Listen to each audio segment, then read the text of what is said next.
31 दिसंबर के मद्देनजर Thane traffic police action मोड में है।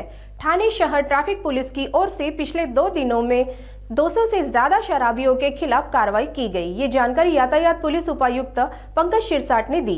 पुलिस प्रशासन ने शराबियों से अपने निजी वाहन के बजाय ऑटो रिक्शा या टैक्सी का उपयोग करने की अपील की है।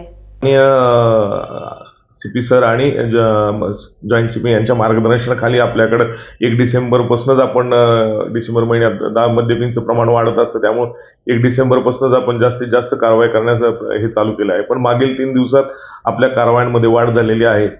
जसं की 26 तारखेला 45 कारवाया होत्या, 27 तारखेला 44 कारवाया होत्या आणि काल 113 कारवाया होत्या। म्हणजे मागील 3 दिवसात एकूण 202 कारवाया झालेल्या आहेत।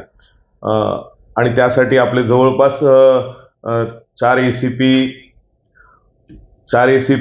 17 पीआय आणि 23 पीएसआय, पीएसआय आणि 108, 110 कर्मचारी ह्याबद्दल काम करत आहेत, डीडी साठी काम करत आहेत। आणि आज आपण दुपारपासूनच, रविवार आहे तर आज दुपारपासूनच आपण ड्रंक अँड ड्राईव्हच्या कारवायासाठी टीम्स लावलेल्या आहेत। मी सर्व नागरिकांना एकच सांगू इच्छितो की जर आपला एक तर दारू पिऊन त्यांनी गाडी चालवू नये, अगर खूपच त्यांचं त्याच्या बगैर राहतच नसेल तर किमान त्यांनी ऑटो आणि टॅक्सीचा वापर करावा, जेणेकरून त्यांच्या कुठेही अपघात होणार नाही किंवा नवीन वर्ष त्यांना सुखरूप आणि हातपाय वगैरे व्यवस्थित ठेवून बघता येईल। यावर्षी आपण हॉटेल व्यावसायिकांची बैठक घेतलेली आहे आणि त्यांना त्याबाबत कल्पना दिलेली आहे की त्यांनी त्यांच्याकडे जे येणारे मद्यपी असतात त्यांना कोणत्याही प्रकारची गाडी चालवून देऊ नये। त्यांच्यासाठी एक तर ड्रायव्हर्स ठेवावेत, एक्स्ट्रा ड्रायव्हर्स वॅलेट ठेवावेत, नाही तर त्यांना